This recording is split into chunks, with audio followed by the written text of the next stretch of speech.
Friends, welcome to Ashwin channel. ಇವತ್ತು ನಾವು ಸಣ್ಣ ಒಂದು ವಿಡಿಯೋ ಮಾಡ್ತಿದ್ದೀವಿ.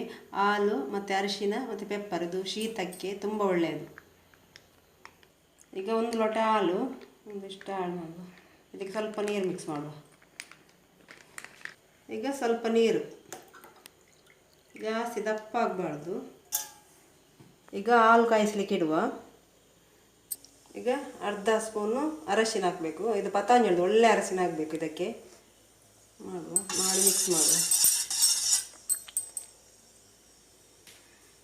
ಈಗ ಅರ್ಧ ಸ್ಪೂನು ಪೆಪ್ಪರ್ ಹಾಕುವ, ಕಾಳು ಮೆಣಸಿನ ಪುಡಿ.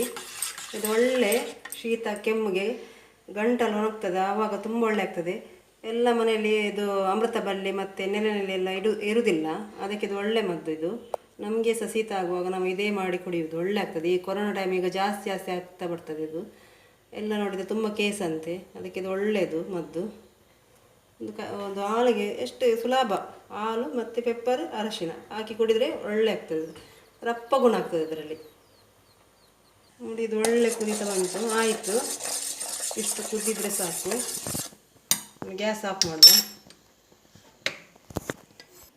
ಇನ್ನು ಇದನ್ನು ಸೋಸಿ ಹಾಕುವ, ಅದಂದರೆ ಎಲ್ಲ ಅಡಿಯಲ್ಲಿ ಉಣ್ತದಲ್ಲ ನೋಡಿ,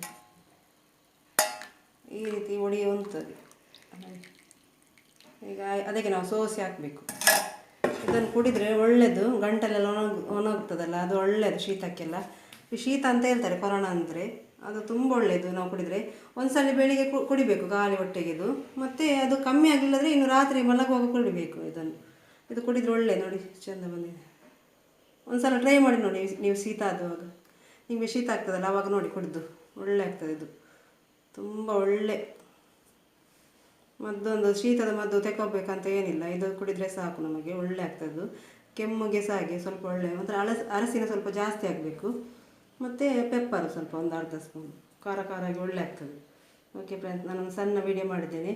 ಈ ವಿಡಿಯೋ ನಿಮಗೆ ಇಷ್ಟ ಆದಲ್ಲಿ ಲೈಕ್ ಮಾಡಿ, ಶೇರ್ ಮಾಡಿ, ಕಮೆಂಟ್ ಮಾಡಿ, ಮತ್ತು ಸಬ್ಸ್ಕ್ರೈಬ್ ಮಾಡಿ. ಇನ್ನೊಂದು ವಿಡಿಯೋದಲ್ಲಿ ಸಿಗ್ತೇನೆ ಅಂತ ಹೇಳ್ತಾ ಬಾಯ್ ಫ್ರೆಂಡ್ಸ್.